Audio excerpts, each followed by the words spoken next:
परम मंगलमय जीवाचं परम कल्याण करणारी साधकाला भक्ती सुखामध्ये नहो घालणारी परम पावन आणि पवित्र अशी असणारी श्रीमद भागवत कथा ज्ञानगंगा आपल्या गावामध्ये आयोजित केलेला हा सोहळा आणि या सोहळ्याचा पाहता पाहता आजचा 5वा दिवस उजाडलेला आहे आणि या 5व्या दिवसाच्या कथेमध्ये सर्व बसलेले कृष्ण उपासकांचं मनपूर्वक स्वागत आहे।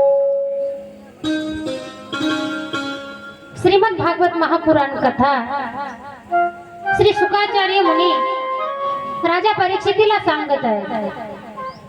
नैमिष्य अरण्यामध्ये हाच संवाद श्री सूत महोदय 88,000 ऋषींना सांगत आहे। गंगा नदीच्या पावन किनाऱ्यावर सुखताल या ठिकाणी राजा परीक्षिती अगदी शांत चित्ताने दयेने क्षमेनं आणि मनामध्ये कसलाही विचार न करता कथा श्रवण करत आहेत। शुकाचार्य मुनी सुद्धा त्यांना अतिशय उत्कृष्ट अशी कथा श्रवण करवत आहेत। म्हणून कथा ही कशी असली पाहिजे आणि कथेमध्ये भक्तही कसा असला पाहिजे हे या भागवत कथेमधून शिकायचं असतं। कारण जगावं कसं हे रामायण सांगतात तसं मरावं कसं हे श्रीमद भागवत कथा सांगत असतात। म्हणून आपल्या भरकटलेल्या मनाला शांतता लाभण्यासाठी श्रीमद भागवत महापुराण कथा आहे, जेणेकरून आपल्या मनातील संसाराचा विचार हा अतिशय नष्ट होऊन जाईल। जी आपल्या मनामध्ये आसक्ती आहे ती आसक्ती कुठेतरी नाहीशी होईल, ती ही कथा आहे। म्हणून सगळ्यांनी शांत चित्ताने ऐकायचं। कारण कथा कशी असली पाहिजे? कथा त्रिवेणी संगम देव भक्त आणि नाम। कथा ही त्रिवेणी संगम आहे। कथेमध्ये निष्ठावान भावाचा भक्त असला पाहिजे। त्या भक्ताच्या डोळ्यासमोर भगवंताची सगुण मूर्ती असली पाहिजे आणि तिसरं म्हणजे त्या भक्ताच्या मुखामध्ये ईश्वराचं सतत नामचिंतन असलं पाहिजे। नाहीतर बरेच ठिकाणी असं पाहायला मिळतं की शरीर या ठिकाणी आहे पण मन घरी आहे। महाराज बरेच दृष्टांत सांगतात की कुलपाला झटके देतात, इथं बसतात कीर्तनात आणि घरी कुलपाला झटके देतात। असं नाही का? आपली स्थिती सगळ्यांची तीच आहे। कारण थोडं जर चित्त आपलं विचलित झालं ना तर लवकर ध्यानावर येत नाही। आमचंही तसंच होते। थोडं जर असं इकडे तिकडे मन गेलं की नाही, उदाहरण द्यायचं झालं तर कोणी मधात बोललं का जास्त उडबस केली की आपल्या डोळ्यासमोरचं जे चित्र आहे ते नाहीच होते, मग थोडा वेळ जातो त्याला सावरायला। अगदी त्या प्रकारे आपलं मन जसं या चित्रातून या चित्राकडे आणायचं, संसाराच्या चित्रातून परमार्थाच्या चित्राकडे आणायचंय ना, मग त्याच्यासाठी श्रीमद भागवत कथा ऐकायची। आणि ऐकत असताना नेहमी आपल्या स्वतःच्या जागेवर एकाच जागेवर बसायचं आणि कथा श्रवण करायची। दररोज जागा नाही बदलायची। कारण ज्या जागेवर आपण बसतो ना त्या जागेवर बसण्याचं अनुष्ठान मिळत असतं आणि त्याचं पुण्यही आपल्याला लागत असतं। म्हणून कथा श्रवण करत असताना अगदी शांत चित्त असलं पाहिजे, एका जागेवर बसलेलं असलं पाहिजे, तरच कथेचं फळ आपल्याला प्राप्त होतं। कालच्या कथेमध्ये, कालच्या सत्रामध्ये आपण किती गोड कथा ऐकल्या, अनेको कथा ऐकल्या, देवाचे अवतारही पाहिले आणि संध्याकाळच्या वेळेला भगवान परमात्म्याचं आगमन आपल्या गावामध्ये झालं। किती आनंद व्यक्त केला महिला मंडळाने। कारण ज्या वेळेस देव गावात येतो ना त्यावेळेस आपल्याला तिन्ही सुखाची प्राप्ती होत असते। आधी दैविक, आधी भौतिक आणि आध्यात्मिक सुखाची प्राप्ती देव आपल्या गावात आल्याच्या नंतर होत असते। म्हणून आपण जो सोहळा साजरा केला किती गोड होता तो सोहळा आणि त्या आनंदाच्या भरात किती सांगू मी, सांगू कोणाला,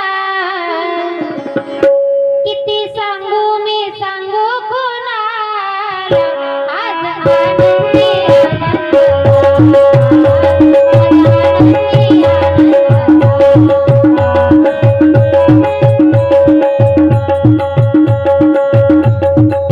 आनंद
यमुनेच्या काठी गोकुळ अवतरले. देवाचा जन्म झालेला आहे. अष्टमीलाच भगवान परमात्मा जन्माला आलेले आहे. श्रावण महिन्यामध्येच आलेले. त्याही मध्ये रोहिणी नक्षत्र आहे. बुधवार दिवस आहे आणि रात्रीचे 12 वाजलेले. अशा वेळेला भगवान परमात्माचा जन्म झालेला आहे. गोपाल कृष्ण भगवान की जय. अशा या तिथीवर जन्माला यायचं ही कारण आहे. आणि ज्यांच्या उदरी जन्माला आले असे वसुदेव महाराज आणि देवकी माता. खरं जर पाहायला गेलं तर यांचा पूर्व इतिहास जो आहे ना, पहिल्या जन्मामध्ये ते सुतप्पा नावाचे राजे होते, ब्राह्मण होते. आणि त्यांची जी पत्नी होती तिचं नाव कृष्णे. पहिल्या जन्मामध्ये त्यांनी इतकी कठोर तपश्चर्या केली. आपल्याला एकही पुत्र संतान नाहीये म्हणून याकरता त्या दोघांनी एवढी तपश्चर्या केली. आणि त्या तपश्चर्याचा परिणाम देवानं भेट दिली आणि सांगितलं मागा तुम्हाला काय मागायचंय. त्यांनी देवाकडे मागावं पण नेमकं काय मागितलं की देवा आम्हाला तुमच्यासारखा मुलगा व्हावा, आम्हाला तुमच्यासारखा मुलगा व्हावा. देवानं विचार केला आता माझ्यासारखा तर मीच आहे, माझ्यासारखा दुसरा एकही नाही. पण आता तुमची ही तपश्चर्या एवढी पाहून आता तुमच्या उदरी मलाच जन्म घ्यावा लागेल जेणेकरून तुमची इच्छा पूर्ण होईल. पण ती तपश्चर्या इतकी गहन होती, इतकी पावन आणि पवित्र होती की 1 नाही 2 नाही 3 जन्म देवाने त्यांच्या उदरी जन्म घेतलेला आहे. गोपाल कृष्ण भगवान की जय. सुतप्पा आणि कृष्ण यांच्या उदरी जेव्हा जन्माला आले तेव्हा कृष्ण गर्भ म्हणून देवाने जन्म घेतलेला. दुसऱ्या जन्मी ज्यावेळेस हे सुतप्पा नावाचे कश्यप महामुनी झालेले आहे आणि कृष्णी नावाची जी स्त्री आहे ती आदिती या रूपाने प्रगट झालेली आहे. आणि या दोघांच्या उदरी 52 भगवान जन्माला आलेले. हा झाला त्यांचा दुसरा जन्म. आणि तिसरा जो जन्म आहे ते सुतप्पा ब्राह्मण. आता वसुदेव महाराज झाले आणि तीच कृष्ण माता देवकी माता झाल्या. आणि भगवान परमात्मा श्री कृष्ण या रूपाने त्यांच्या उदरी जन्माला आलेले. गोपाल कृष्ण भगवान की. कारण ऋण फेडावया अवतार केला आणि अविनाश आला आकाराशी. निवळ या दोघांच्या तपासाठीच जन्माला आले असं काही नाही. त्याच्या पाठीमागे अनेको कारण आहे. थोडक्यामध्ये सांगायचं जर झालं तुम्हाला तर अंबरीश नावाचा राजा, अंबरीश नावाचा राजा एकादशीचं व्रत करायचा. आणि त्याचं व्रत आपल्यासारखं नव्हतं बरं का, दिवसभर चरावून एकादश धरा असं नव्हतं. कारण शास्त्राने जसं व्रत सांगितलं तसं जर आजही आपण जर केलं ना तर आपल्यालाही जी रुक्मांगद राजाला गती मिळाली ती आपल्यालाही मिळू शकते. पण तसं केलं तर जमेल तर पहा. कारण ज्या वेळेस एकादशीचं व्रत सुरू होणार त्याच्या अगोदरल्या दिवशी म्हणजेच दशमीच्या दिवशी 10 वस्तूंचा त्याग करायचा. आता ते नियमान वचमी अस्मिन् व्रते दिनत्रये काश्यं मासं मसुरान् जनकात् कोद्रवास्तथा शाकं मधुपरान्नच्च पुनर्भोजनं मैथुने. कारण 10 दशमीच्या दिवशी 10 वस्तूंचा त्याग करायचा. नेमका कोणत्या वस्तूंचा त्याग करायचा? काचेच्या भांड्यात आपण चहाही पियायचं नाही, जेवायचं तर दूरच राहिलं. जेवण करायचं नाही, पुन्हा जेवायचं नाही, 2 वेळा जेवायचं नाही, दशमीच्या दिवशी एकच वेळा जेवायचं. आपण तर आपलं कसं आहे माहितीये का, उद्या एकादशी असली ना तर आजच पत्नीला दटावून सांगतो की काका मला उद्या एकादश आहे, आज साजरा स्वयंपाक कर. म्हणजे उपवास तर उद्या आहे पण आज जेवावं लागेल की नाही, उद्या उपवास धरायचा. पण दशमी जर करायची असली तर एकच वेळ जेवायचं. काचेच्या भांड्यात नाही जेवायचं, हिरव्या पालेभाज्या पण खायच्या नाही. हरभऱ्याची डाळ नाही, मसुराची डाळ नाही, चनकात गोत्र वास्तता शाकम मधु परान्नच पुनर्भोजनम मैथुने. तेलकट भाज्या सुद्धा खायच्या नाही. दुसऱ्याचं जेवण जेवायचं नाही.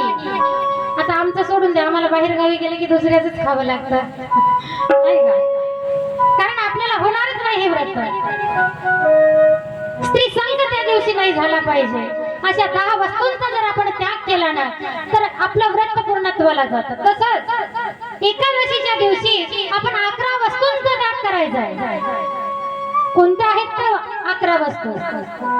दूत क्रीडाच निद्राच तांबूल दंत धावनम परापवाद पैशून्यम स्थेयम हिंसा तथा रतिम कोपन हे वाक्यम मृत्यम दशम एकादशम विवर्जते वैष्णव सदाहा. कारण 11 वस्तूंचा जो त्याग करायचा आहे तो म्हणजे दूत क्रीडा खेळायची नाही, म्हणजे जुगार खेळायचा नाही, मद्यपान करायचं नाही, विडा भक्षण करायचं नाही, दात पण घासायचे नाही. आता बाई एकादशीच्या दिवशी दंत धावनम दात पण घासायचे नाही. तुम्ही खरंच तशा राहसाल बरं का. दात कशाने घासायचे नाही? मिश्रीनं घासायचे नाही. दात असे घासायचे कोलगेटनं ब्रशनं किंवा कोळशाने घासले तर चालतात, पण मिश्री लावायची नाही. दंत धावनम परापवाद दुसऱ्यासोबत भांडण करायचं नाही. म्हणजे याचा अर्थ असा नाही की घरातल्या घरात करायचे, असं नाही. घरातले टाळायचे आणि दुसऱ्यासोबतचे टाळायचे. स्थेयम हिंसा चोरी करायची नाही, हिंसा करायची नाही, तथा रतिम आणि स्त्री संग करायचं नाही. अगदी अशा प्रकारे निराहार राहून जर एकादशीचं व्रत केलं तर आजही पुण्य प्राप्त होतं. तसंच 12 वस्तूंचा द्वादशीला त्याग करायचा. आणि असं जर व्रत आपण केलं ना नेहमी तर रुक्मांगद राजासारखं पुण्य आपल्याला आजही मिळू शकतं. त्यांनी तसं व्रत केलं पण त्याच्या अगोदर त्यांना माहित नव्हतं व्रत कसं करायचं. असं एका गावामध्ये गेले मी आणि सांगितलं एकादश धरत जाऊ बाबा. महिला मंडळ बसलो आम्ही, त्यांना सांगितलं की एकादश करत जा. एका महिलेनं मनावर घेतलं, धरली एकादश समोरची आणि माझंच कीर्तन होतं त्या गावात. गेली आणि ती झोपलेली होती. म्हणलं का होत आहे तुम्ही झोपल्या का? आणि काय नाही ताई मला चक्कर येते. म्हणलं का? तर म्हणे एकादश धरली. म्हणलं फराळ केला नाही का? काही नाही होत आहे, काहीच खावं वाटत नाही फराळाला, उपवासाला काहीच खावं वाटत नाही. म्हणलं काहीतरी खायचं नाही. म्हणे सकाळी 1 गिलास दूध पिलं, त्यानंतर 8 वाजता 1 प्लेट शाबूची खिचडी खाल्ली, मग त्याच्या बाद काहीच खाल्लं नाही. म्हटलं नंतर मग? म्हणे 10 वाजता सुनबाईनं भगर आणि शेंगदाण्याची आमटी केली, फक्त 2 प्लेट खाल्ली, बाकी काही खाल्लं नाही त्यावेळेपासून. आणि नंतर 1 वाजेपर्यंत माझा मुलगा गावी गेला होता, तिकडून त्याने 1 डझन केळी आणि 1 किलोभर शेप आणली होती, बस तेवढीच खाल्ली, ताई काहीच खाल्लं नाही. काहीतरी खायचं ना. नंतर म्हणे काय नाही 4 वाजले, 4 वाजल्यापासून म्हणलं सुनबाईला पुन्हा दुधाचा ग्लास तयार करून मागितला आणि तिला म्हणलं की बाई थोडी गुळपट्टी असेल तर बनव ना. प्लेटभर गुळपट्टी खाल्ली, बाकी काहीच नाही खाल्ली. मी मनामध्ये विचार केला आता काय मला खाती का काय. एवढं खाल्ल्याच्या नंतर पुन्हा म्हणते की मी याच्या व्यतिरिक्त काही खाल्लं नाही ताई, आता उठून बसावं नाही, इतके चक्र यायला. असं जर केलं तर एकादशीचं पुण्य लाभेल का? नाही लाभणार. म्हणून आपण असं व्रत करायचं की जेणेकरून आपली जसं वैकुंठाला नगरी नेली होती रुक्मांगद राजानं, तशी आपली सुटका झाली पाहिजे. आणि असं व्रत अंबरीश नावाचा राजा करत होता. ज्या दिवशी एकादशीचं व्रत झालं आणि पारणा करण्यासाठी द्वादशीच्या दिवशी जेवायला बसायच्या अगोदर त्यांचा नियम होता की बाहेर बघायचं, कुणीतरी आलं ना त्यांना अगोदर जेवायला द्यायचं आणि नंतर आपण एकादश सोडायची. थोड्या वेळाने पूजा केली तरी चालते. माझी गोपाल कृष्ण भगवान की राजाने बाहेर येऊन बघितलं तर दुर्वास ऋषी त्या ठिकाणी दिसले आणि त्यांना वाटलं की माझं अहोभाग्य आहे की माझ्या पारण्याच्या वेळेला ऋषींचं आगमन झालं, म्हणून त्यांना जेवणासाठी त्या ठिकाणी आमंत्रण दिलं.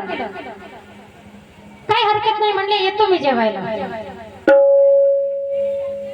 पण मी माझे आंघोळ स्नान वगैरे आटपल्याच्या नंतर येतो. ऋषी महाराज नदीवर गेले आंघोळीला. आणि इकडे ज्या वेळेला हरी गोपाला गोपाला देवकी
दुर्वास नावाचे ऋषी त्या ठिकाणी आचमन करण्यासाठी गेल्याच्या नंतर अंबरीश नावाचा जो राजा त्याचं पारण करण्याची वेळ निघून चालली, पण पारण करावं तर ऋषींचा अपमान होतो.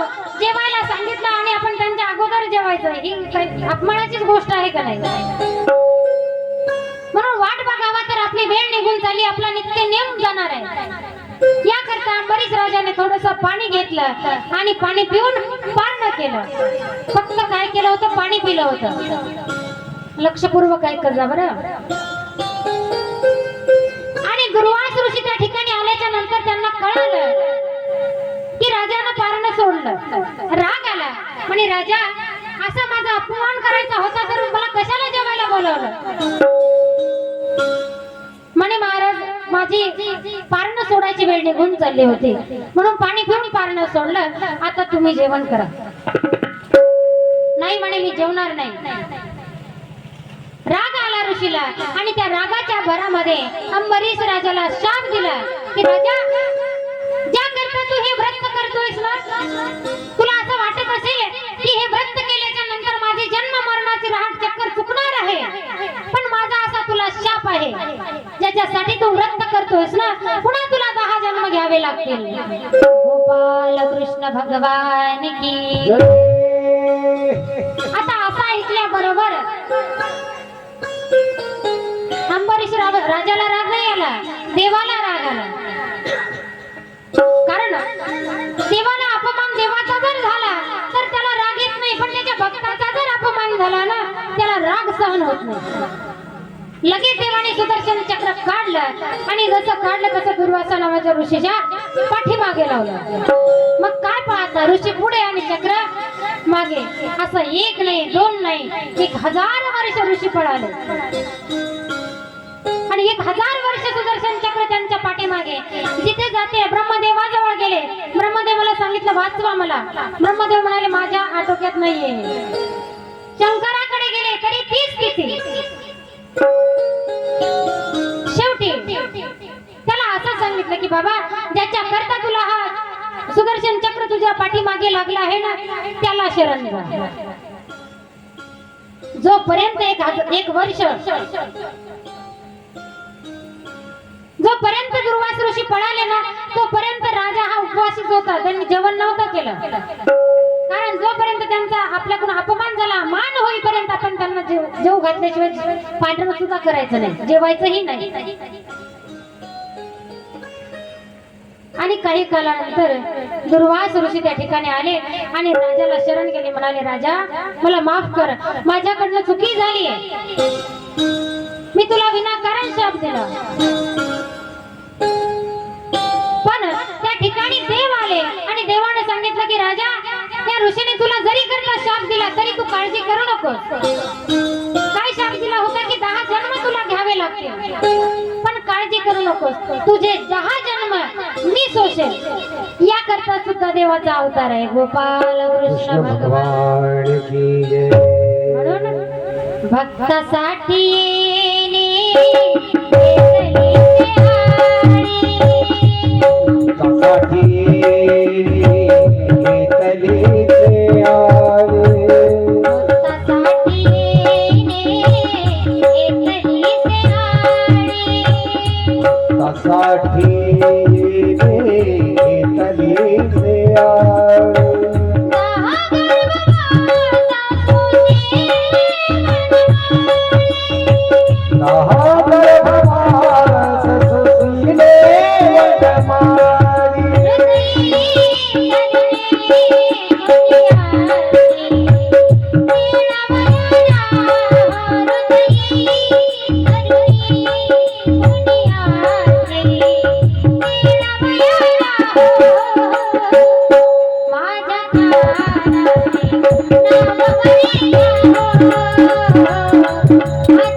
शिवनमाळी.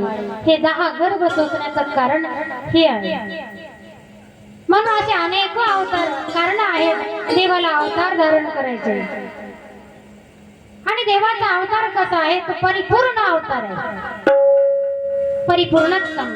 कारण अंशांश अंश आवेश कला पूर्ण परिपूर्णतम असे 6 प्रकारचा काय अवतार आहे भगवान श्रीकृष्णाचा. म्हणून आपल्याला चरित्र जरी ऐकलं ना तरी पुण्य लागत असतात. आणि भगवान श्रीकृष्णाचा जो जन्म आहे तो श्रावण महिन्यातच का झाला, बुधवारी का झाला, रोहिणी नक्षत्रामध्येच का झाला, रात्रीच्या 12लाच का झाला, असे अनेको कारण या ठिकाणी सांगितलेले आहे.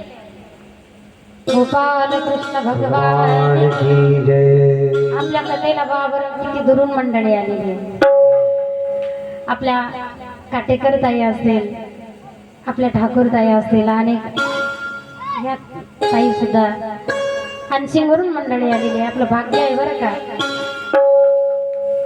आपली सगळी इतकी प्रेमळ मंडळी आहे की त्यांना असं ओढून घेतो आपण. म्हणून तुमचं सुद्धा मनपूर्वक स्वागत आहे. गोपाल कृष्ण भगवान की जय. आणि भगवान परमात्म्याचे जे 9 रस आहेत, ज्या अवताराचे 9 रस आहेत, भयानक रस, वीर रस, रौद्र रस, अद्भुत रस, विमत्स रस, शांत रस, शृंगार रस, करुण रस आणि हास्य रस, या 9 रसामध्ये परिपूर्ण असणारा भगवान परमात्मा श्रीकृष्ण आहे. आणि या प्रत्येक रसामध्ये एक एक कार्य देवाने केलेलं आहे. पाहायला जर गेलं भयानक रस जो आहे त्या भयानक रसामध्ये देवाने कालिया मर्दन केलेला आहे. आपण अतिशय उत्कृष्ट अशा कथा ऐकणार आहोत. दुसरा जो रस आहे वीर रस, यामध्ये कुवलपिडिया नावाचा राक्षस जो आहे त्याचा वध केलेला आहे. रौद्र रस, मुष्टिक, जानवर, कंस यांचा वध केलेला या रसामध्ये. विमत्स रस, देवाने काय केलेलं आहे, पुतना शोषण केलेले आहे. पुढे शांत रस, आणि त्या शांत रसामध्ये भगवान श्रीकृष्णाने अर्जुनाला उपदेश केलेला आहे, गीता सांगितलेली आहे. शृंगार रस, गोपींबरोबर रास क्रीडा केलेली आहे. करुण रस, सुदामाचा सत्कार करुण रसाचा काय आपल्याला अनुभव दिलेला आहे. त्यांच्या वागण्यातून आपल्याला प्रत्येक कृतीतून एक नाही एक गुण तरी आपल्याला घ्यावा असा आहे. आणि हास्यरस म्हणजे जसं गोपाळांना जवळ बोलवायचं, बसवायचं, लोण्याचे गोळे त्यांना खायला द्यायचा, अशा प्रकारे 9 रसामध्ये देवाचा काय अवतार आहे. गोपाल कृष्ण भगवान की जय. म्हणून ज्या दिवशी जन्माला आले त्या दिवशी बुधवार असल्या कारणाने बुधवारी का जन्माला आलेले आहेत, कारण पुण्य काळ त्यांचा राहिला से उभा, देवकीच्या गर्भा देव आले. रात्री का जन्माला आलेले आहे, कारण या अवतारामध्ये देवाला चंद्रवंशामध्ये अवतार धारण करायचा होता. त्याच्या अगोदरचा जो अवतार होता राम अवतार, तो सोमवंशामधला म्हणजे सूर्याच्या वंशामधला होता. आणि आता जो अवतार आहे म्हणजे चंद्राला राग न यावा याकरता चंद्रवंशामध्ये घ्यायचा होता, म्हणून देव रात्रीला जन्माला आलेले.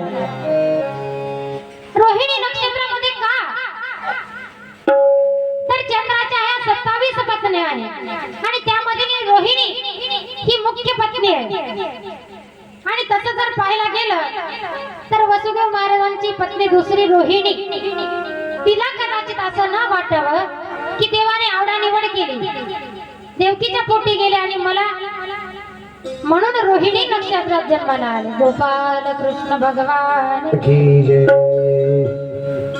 बुधवारी जन्माला येण्याचं कारण आहे की चंद्रवंशातील मूळ पुरुष हा बुध आहे आणि त्या बुध चंद्राचा प्रथम मुलगा आहे, म्हणून त्या मुलाला आणि चंद्राला आनंद वाटावा याकरता बुधवारी जन्माला आलेले. आता रात्रीच्या 12ला का जन्माला आलेले आहे, श्रावण महिन्यातच का आलेले आहेत, कारण श्रावण महिन्यात बघा ना तुम्ही, आपण आता श्रावण महिना लागला की जिकडे तिकडे आनंदाचं वातावरण, नद्यांना खळखळाट पाणी असतं, वृक्ष वेली लता फुलून गेलेल्या असतात, सगळीकडे आनंदमय वातावरण असतं. म्हणून श्रावण महिन्यामध्ये देवाने काय केलेलं आहे, जन्म घेतलेला आहे. वर्षा ऋतूत जन्म घेण्याचं कारण आहे की त्या वर्षा ऋतूमध्ये पावसाचा वर्षाव सुरू होतो आणि पाऊस जर झाला तर धनधान्य काय होत असतं, भरभराटीला येत असतं. आणि पाऊस जर नाही झाला तर काय दुष्काळ पडण्याची शक्यता आहे. म्हणून आनंदाच्या वातावरणामध्ये त्या वर्षा ऋतूमध्ये जन्म घेतलेला आहे. अष्टमीलाच का जन्माला आलेलो, कारण देवाचा जो अवतार आहे तो 8वा आहे. त्यांना जन्माला आल्याच्या नंतर 8च कार्य केले, लग्न 8च केले मुख्य, बरं का, बाकीच्या 16,100 सोडून आणलेल्या नंतर केल्या, पण मूळ ज्या स्त्री आहेत त्या 8च आहे. आणि ज्या लीला देवाने केलेल्या आहेत त्या 8च वर्षाच्या आत केलेल्या आहेत. 8 वर्षाच्या नंतर जर केल्या असत्या ना तर पाठीला गोदडी बांधायचं काम पडलं असतं, कारण 8च वर्षाचं लेकरू एवढं गोड दिसतं ना, की असं वाटतं की त्याच्या जवळ जावं, त्याच्या पाठीवरून हात फिरवावा, तोंडावरून हात फिरवावा. म्हणून 8 वर्षाच्या रूपामध्येच देवानं काही केलेलं आहे, अवतार धारण केला. आणि 8च वर्षाची मूर्ती माता देवकी आणि वसुदेव महाराज यांच्या समोर बंदी शाळेमध्ये प्रकट झाली होती. आणि हे 8च कार्य असे होते, म्हणून 8वा अवतार धारण केलेला आहे. अष्टमीच जन्माला आलेले आहेत. गोपाल कृष्ण भगवान की जय. आणि बघा ना, देवाची 8 स्वरूप आहेत. पाहायला गेलं तर बालकृष्ण, लाला कृष्ण, गोपाल कृष्ण, युगल कृष्ण, राधा कृष्ण, भगवान कृष्ण आणि योगेश्वर कृष्ण, या 8 रूपामध्ये देवाने काय केलेलं, लीला केलेलं आहे. असे अनेक कारण आहे. आणि ज्या वेळेला देव जन्माला आले ना त्या वेळेला काही दिशा प्रसन्न झाल्या, नद्यांना आनंद झाला. एवढंच नव्हे तर या पृथ्वी तलावावर एवढे शुभ शकुन होऊ लागले की जिकडे तिकडे आनंदच होता. म्हणून आनंद हा शब्द जो आहे ना माणसाच्या जीवनातला, त्याला दुसरा एकही विरुद्धार्थी शब्द नाही. नाहीतर बोला, आनंदाचा विरुद्धार्थी शब्द काय होतो सांगा बरं महिला मंडळ? काय होतो आनंदाचा विरुद्धार्थी? दुःख. मग सुखाचा विरुद्धार्थी कोणता आहे? सुखाचा विरुद्धार्थी शब्द दुःख आहे. म्हणून आनंद या शब्दाला एकही विरुद्धार्थी शब्द नाही, हा स्वतंत्र शब्द आहे. आणि हा जिथे आहे ना तिथेच ईश्वर आहे. गोपाल कृष्ण भगवान. म्हणून बघा, एखाद्या घरामध्ये भांडण तंटा असू द्या नेहमी, तिथं देव राहत नाही. आणि एखाद्या घरामध्ये आनंद असू द्या, त्या ठिकाणी आपणही जर गेलो तर म्हणतो काय देव नांदतो त्या घरामध्ये. पाहावं जिकडे पाहावं तिकडे आनंदी आनंद. म्हणून देवाचं स्वरूपच ते आहे. आनंदाचे डोही आनंद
गोपाल कृष्ण भगवान की आनंदाचे डोही आनंद तरंग आनंदाची अंग आनंदाची अंग आनंदाची आनंदाचे डोही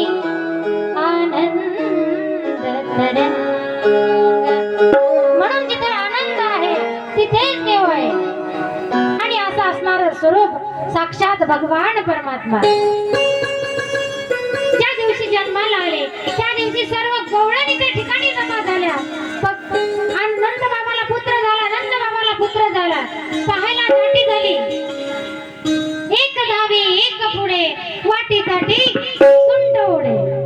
एवढंच नव्हे तर ऐसी लगबग झाली आणि दासी जणी हेल घाली.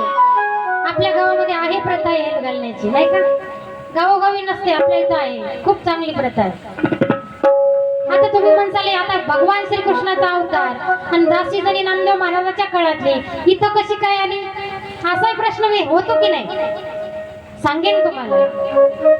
कारण ज्या वेळेस हिरण्यकश्यप जन्माला आला त्याही वेळेस भगवान नरसिंह अवतार जन्माला आले.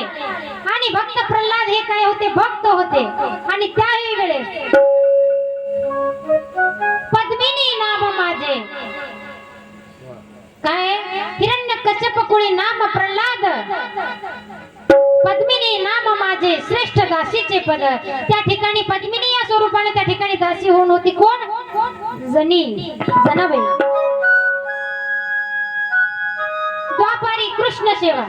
दुसरा अवतार याचा अंगद राम भक्त. राम अवतारामध्ये बघा भक्त कोण होता? अंगद होता. पण मंथरा नाम माझे भरते मारी लाथ. त्याही ठिकाणी दासी जणी होतीच मंथरा या रूपाने. त्यानंतरचा जो अवतार आहे द्वापारी कृष्ण सेवा भक्त उद्धव जन्माला. पण पुढे बघा त्याचे सेवेला गी दासी कुब्जा नाम माझा देवे उद्धार केला. द्वापार युगामध्ये काय आहे? कुब्जा नामक दासी होऊन दासी जणी जन्माला आलेले. आणि आता सध्याच्या कलियुगामध्ये कलित नाम नामदेव विठ्ठल चिंतनी, पण त्याचे सेवे लागी दासी जन्मली जनी. म्हणून ज्या ज्या अवतारामध्ये देवाने अवतार धारण केला ना, त्या त्या अवतारामध्ये भक्त नामदेव महाराज आणि दासी जनी हे सोबतच होते. म्हणून दासी जनी हे लगाली. त्या ठिकाणी नंदबाबाला आनंद झाला आणि आले पाहतात तर आपल्या घरी जायला चान्सच नाही. आपल्या घराच्या समोर सगळे गवळणी उभे आहेत, दाटी केलेली आहे. लहान लहान मुलं सुद्धा आपल्याला नवीन सवंगडी आलेला आहे, पाहण्यासाठी त्या ठिकाणी गर्दी करत आहेत. नंदबाबा मान वर करू करू करू बघत आहेत, पण त्यांना काही बरोबर दिसत नाही. शेवटी लहान लहान लेकर नंदबाबाची चिड काढू लागले. बाबा, तुम्ही असे म्हातारे आणि असे पांढरे केस पाहिल्याच्या नंतर तुमचा बाळ जो आहे आता नुकताच जन्माला आला आणि पांढऱ्या केसाचा माणूस जर पाहिला तर बाळ भिईल. मग आता तुम्ही काय करा, डाय करा. चला आम्ही तुमचा मेकअप करून देतो. आता डाय करतो की नाही आपण सगळे? झोपला का काय? आपण हे करतो की नाही? हात सकाळी होईपर्यंत करतो. पण डाय करायला वय असते बरं का? आता वय तरुण वयात डाय करायची नाही तर कसं होते माहितीये का? पांढरे एकदा का केस झाले की आपण कितीही काळे करा, ते आपल्याला धोका दिल्याशिवाय राहतच नाहीत. कमी दाबाचा पट्टा हा निर्माण होणार म्हणजे होणारच. इकडं काळे आणि मधातच पांढरे. नंदबाबाला नेलं लेकरांनी डाय करायला, मेकअप करायला, शृंगार करायला. त्या ठिकाणी गवळणी जमल्या आणि गवळणी देवाला पाहण्याकरता जात होत्या. अशाच नव्हत्या जात, त्यांनी मेकअप केला, सुंदर असा मेकअप केला आणि त्या ठिकाणी जाऊ लागल्या. पण एक म्हातारी होती, तिला ऐकायला कमी येत होतं. तिनं विचारलं, काका कुठं चालल्या तुम्ही? म्हणे आम्ही चाललो नंदबाबाला मुलगा झाला पाहायला चाललो. म्हणे काय? नंदबाबाला मुलगा झाला? अगं म्हणे नीट सांगा तर खरं, कुठे चालल्या? अहो म्हणे नंदबाबाला मुलगा झाला पाहायला चाललो. आता तिला वाटलं की हे एवढ्या नटून तटून चालले, मग आपणही मेकअप करावा. गेली घरामध्ये आणि असा मेकअप केला. डोळ्याला काजळ लावायचं तर ओठाला काजळ लावलं, कपाळाला कुंकू लावायचं तर डोळ्यापाशी काजळ, ज्या ठिकाणी काजळ लावतो त्या ठिकाणी कुंकू लावलं. अगदी नको तो मेकअप केला आणि तिचा म्हातारा बाहेरून आला. पाहत तर भूत. म्हातारा म्हणतो, अगं असं काय केलं तू? हे म्हणे मेकअप केला. म्हणे आरशामध्ये पाहिलं का? म्हणे नाही, आरशामध्ये पाहायचंच काम नाही, इतका सुंदर मेकअप केला. म्हणे अगं एकदा तर पाहून जा. म्हातारा गेला आणि आरसा आणला, तिच्या समोर उभा केला. पाहते तर ती स्वतःलाच भुलून गेली. कारण देवाचं वेड माणसाच्या मनामध्ये एकदा का देवाला भेटण्यासाठी ओढ लागली ना, कळत नाही की आपली स्थिती काय आहे. आणि देवाकडे जाण्यासाठी आपल्यालाही तितकीच ओढ पाहिजे, तरच देव आपल्याला भेट देत असतो, अन्यथा देत नाही बरं का. म्हणून देवाकडे जात असताना, कथेला जात असताना, कीर्तनाला जात असताना आपण जशा लग्नामध्ये साड्या नेसून जातो की नाही, तशा भारीच्या साड्या नेसायला पाहिजे 7 दिवस. देवाला आपणही आवडलं पाहिजेत की नाही? हा, आपणही आवडलं पाहिजे. गोपाल कृष्ण भगवान. त्या ठिकाणी सर्वत्र आनंद झाला. सगळ्या गोकुळामध्ये एवढा आनंद यशोदा मैयाला तर परावारच नाही राहिला. भगवान भोलेनाथ त्यांना सुद्धा इच्छा झाली की हरी आणि हर हे काही दोन्ही वेगळे नसून एकच आहेत.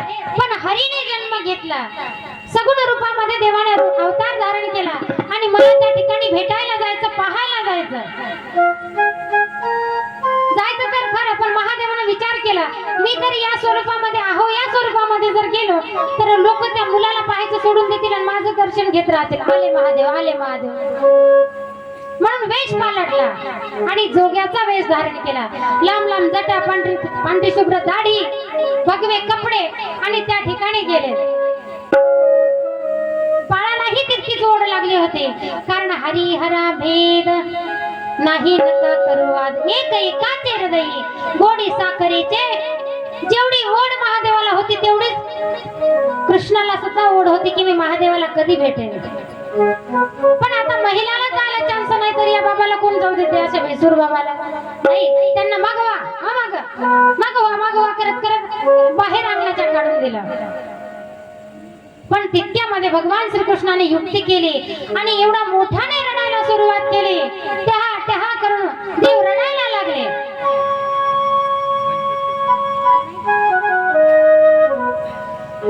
देव रडायला लागले. काही केल्याने राहीना. यशोदा मैया काळजी करू लागली आणि तिला वाटू लागले की माझ्या बाळाला कोणाची नजर तर नाही लागली.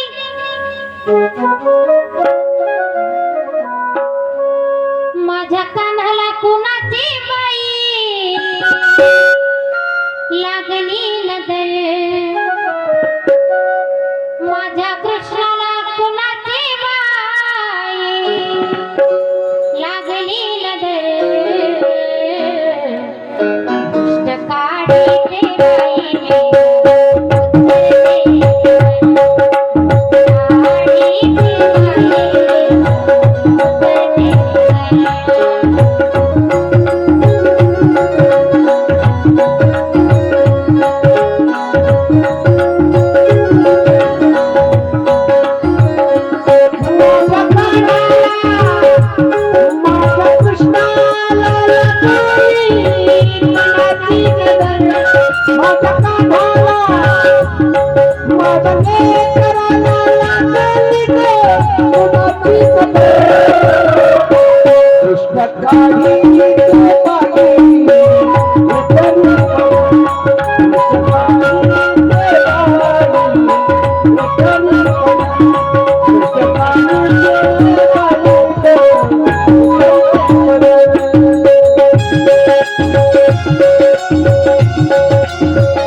माझ्या कानाला कुणाची बाई लागली नजर. दुष्ट काढी ते बाई में उतरते पदर. पदर उतरवता करा महिला मंडळ लेकराच्या अंगावर. दृष्ट लागली की का धुपट देत असतात. मिरच्याचं धुपट दिलं की लय लवकर दृष्ट राहते बरं का. खरंच प्रयोग करत चाललं नाही नाही. पदर उतरवत होत्या यशोदा मैया. माझ्या लेकराला दृष्ट तर नसेल लागली आणि एवढ्यामध्ये कुणाला दृष्ट काढता येते कुणाला दृष्ट काढता येते असं विचारल्याच्या नंतर तो बाबा जो आहे भगवान भोलेनाथ म्हणाले मला काढता येते दृष्ट. आणि ज्या गवळणीने त्यांना बाहेर वा करू करू अंगणाच्या पलीकडे लोटून दिलं होतं ना त्याच गवळणीने त्यांना आतमध्ये घेऊन आले आणि देवाला त्यांच्या जवळ दिलं. आणि ज्या वेळेला देवाला जवळ दिलं त्यावेळेस काय सांगायची स्थिती त्या दोघांची. हरीचा आणि हराचं मिलन झालं. दोघांच्याही डोळ्यामधून अश्रूच्या धारा वाहू लागल्या आणि बाळाचं रडणं एका क्षणात बंद झालं. यशोदा मैयाला आनंद झाला की खरोखर माझ्या बाळाला दृष्ट लागली होती. आपण उगाचच या बाळाला बाबाला दूर दूर लोटत होतो. इकडे आनंद गोकुळामध्ये एवढा आनंद पण इकडे मथुरेमध्ये बघा काय स्थिती आहे. कंस मामाला कळालंय कारण त्या योगमायेने सांगितलं होतं की कंसा ज्यावेळेस मारायला निघाला त्यावेळेस हातामध्ये गर फिरवल्याने आपटणार. त्याच वेळेला योगमाया निघून गेली आणि सांगू लागली की तुला मज लागी वधी तुझं लागी वधी आणि जन्म आला मजा आधी. तुझा वध करणारा जो आहे ना कंसा मला काय मारतोस. मी एक कन्या आहे पण तुला मारणारा जो आहे ना आठवा तो कधीच जन्माला आलेला आहे पण कुठं आला हे नाही सांगितलं. माझ्या अगोदर जन्माला आलेला आहे. असं सांगितल्याबरोबर कंसाची झोपच उडाली.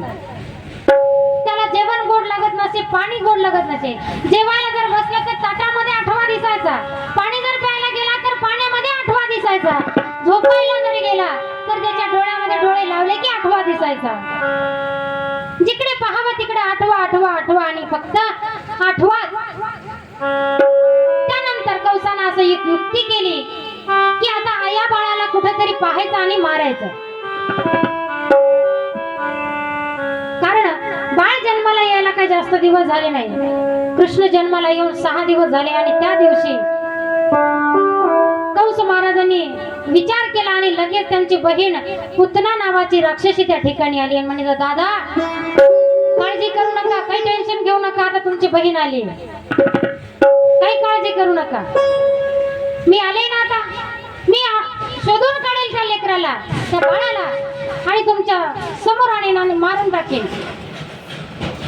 कंसाला बरं वाटलं की नाही आता आपलं काम नक्कीच होणार. पण नेमकं बघायचं तरी कुठे, कोण्या गावामध्ये बघायचं?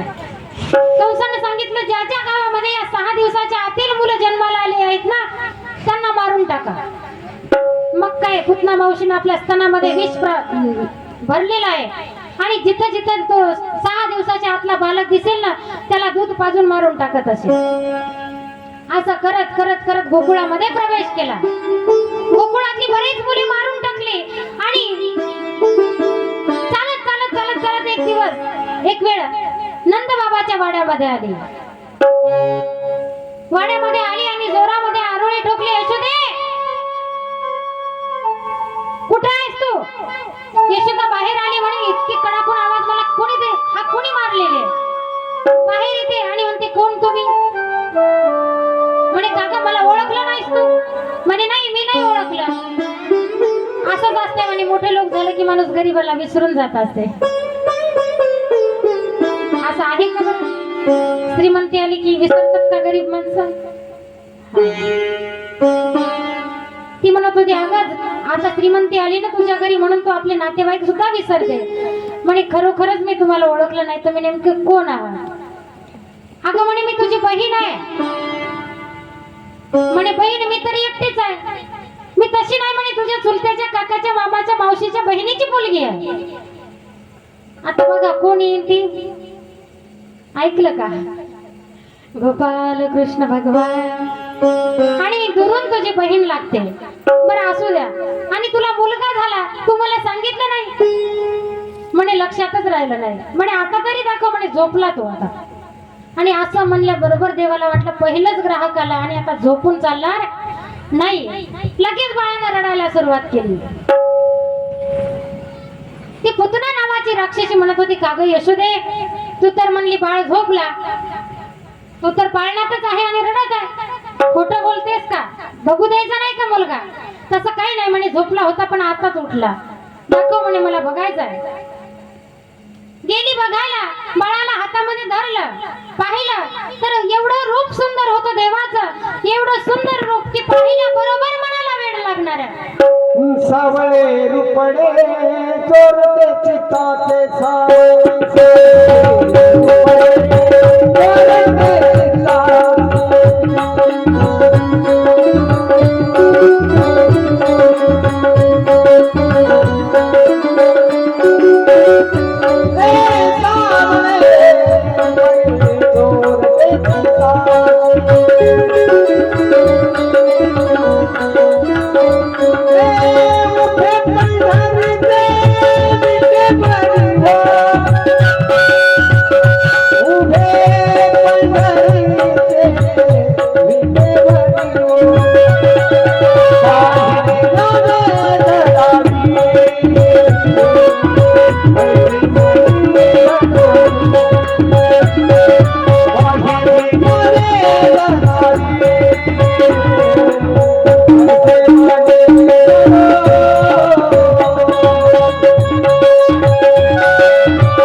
घरी असं रूप पाहिल्याबरोबर तिलाही भुरळ पडली, पण लगेच जागेवर आली. आपण कोण्या कामासाठी आलो आणि काय चाललं आपले, नाही का? आणि यशोदेला सांगितलं, अगं माझ्या स्तनामधलं जर दूध याला पाजलं ना, त्या बाळाला एकही दुःख येणार नाही, निरोगी बालक होणार आहे. यशोदाला तेवढंच पाहिजे होतं. तिला बऱ्याच वर्षांनी मुलगा झाला, त्या मायेच्या पोटी तिला काहीही सुचत नव्हतं. तिला असं वाटत होतं की माझं बाळ कशा प्रकारे सुदृढ म्हणजे चांगलं मजबूत बनवू, कशा प्रकारे त्याचं लालन पालन करू. दिला आणि यशोदा मैया काही कारणास्तव घरामध्ये गेल्याच्या नंतर यशोदा मैयाने आपल्या स्तनातील जे विष होतं ना, ते पाजायला सुरुवात केली. आणि ज्या वेळेस तिने त्या बाळाला स्तनाला लावलं, त्यावेळेस देवाने डोळे मिटले होते.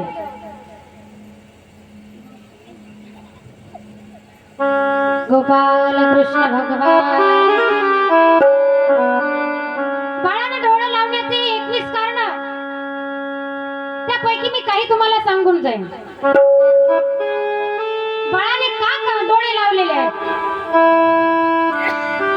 ती पुतना ही अविद्या आहे, राक्षसी आहे आणि हिला आपल्या परम आणि पवित्र अशा डोळ्याने पाहायचा नाहीये, म्हणून देवाने डोळे लावले. दुसरं कारण असं आहे की बाहेरून चांगली आहे, पण आतून कपटी वेश आहे, म्हणून हिचं तोंड आपण पाहायचं नाही. या कारणास्तव डोळे लावलेले. पुन्हा आपण जन्माला आलो आणि 6व्या दिवशी आपल्याला हे विष पिण्याची वेळ आलेली आहे. कारण आपला जन्म दही दूध तूप लोणी खाण्यासाठी आहे, पण 6व्या दिवशी जर विष प्यायची वेळ आली असेल तर याच्यापेक्षा दुर्भाग्य काय, म्हणून डोळे लावले. पुढचं एक कारण आहे, पुतना मावशी जरी कन्या राक्षसी होती, पण तिनं आईचं रूप धारण केलं होतं आणि आईला पाहायचंय, पण अंतरात ध्यान करण्यासाठी ही मूळ नेमकी कोण आहे. दिसायला तर वरून सुंदर आहे, पण आतून कशी आहे हे अंतर ध्यानाने पाहण्यासाठी देवाने डोळे लावलेले. असे अनेक कारण आहेत की जे देवाने त्या ठिकाणी डोळे लावलेले आहेत. गोपाल कृष्ण भगवान की जय. आणि असा विचार केला की आपले दोन डोळे हे चंद्र आणि सूर्यासारखे आहेत आणि ही एखाद्या अंधाऱ्या रात्री सारखी आहे, म्हणून इथं तोंड आपण पाहायचं नाही. अशा कारणाने देवाने डोळे लावलेले आहेत. एक कारण असं आहे की जी बलिराजाची मुलगी, त्या मुलीची एक वासना होती, तिला इच्छा होती की या देवासारखा बट्टू वामनासारखा माझा जर पुत्र झाला तर, आणि तिची इच्छा पूर्ण करण्यासाठी, तिचा मागचा पूर्व इतिहास पाहण्यासाठी देवाने डोळे लावलेले. आणि लागलेच देवानं दूध तर प्राशन केलं, पण दुधाच्या पाठीमागोमाग रक्त प्राशन केलं. रक्त तर जाऊ द्या, पण पंचप्राणाचंही शोषण त्या ठिकाणी देवाने केलं. आणि पुतना नावाची मावशी राक्षसी जी आहे ती विवळ झालेली आहे. सैन्यवैरा धावत सुटली, वाचवा वाचवा, पण आता या ठिकाणी पळणार त्या वेळेस तिने राक्षसाचं रूप धारण केलेलं आहे. भयंकर आक्रमण आणि विकराळ रूपामध्ये राक्षसी आलेली आहे. राजवाड्याच्या बाहेर गेली आणि विशाल अशा वृक्षावर धाडदिशी राक्षसी पडलेली आहे. गोपाल कृष्ण भगवान की जय. एवढं महाभयानक रूप धारण केलं होतं तिने. पाहिलं ना सगळ्यांनी, ऐकलं की नाही? असं वाटलं की नाही की ती पुतना नावाची राक्षसी ज्यावेळेस श्रीकृष्ण पळून घेऊन जाते त्यावेळेस आपणही त्या कोपऱ्यात कुठेतरी होतो. अशी भावना आपल्या मनामध्ये जर झाली ना, प्रत्येक कथा आपल्याला समजल्याशिवाय राहणार नाही. आणि मोठमोठे असे झाड, आणि त्या झाडावर ती राक्षसी ज्यावेळेस पडली ना त्यावेळेस छोटस असं बालक दिसू लागलं, पिल्लू, विशाल देह. यशोदा मैयानं पाहिल्या बरोबर मूर्छा येऊन पडली. सगळ्या गोकुळवासियांना त्या ठिकाणी बोलावलं, माझा बाळ वाचवा, धावा धावा केला. आणि त्या ठिकाणी येऊन पाहतात तर मोठं विशाल शरीर पडलेलं आहे आणि तिच्या छातीवर बाळकृष्ण खेळत आहे. पण तिच्या छातीवरून बाळाला काढायचं तर त्या ठिकाणी शिड्या आणून त्या बाळाला काढायचं मारायचं काम पडलं, एवढं विशाल शरीर. आणि त्या राक्षसनीला तुकडे तुकडे करून आणि चिता रचून तिचं दहन केलेलं आहे. गोपाल कृष्ण. भगवान की जय. पण अशाही स्थितीमध्ये पुतना जरी करता राक्षसी असली ना तरी सुद्धा देवाने तिला सायुज्यता नावाची मुक्ती दिलेली आहे. का तर तिचं पार्ट हे आईचं होतं म्हणून. अशा प्रकारे पुतना नावाच्या राक्षसीचा देवाने काय केला, वध केला. त्यानंतर कंस महाराजाला कळालं की आपली पुतना नावाची बहीण ही मारून टाकलेली आहे आणि एवढी मोठी विशाल बहीण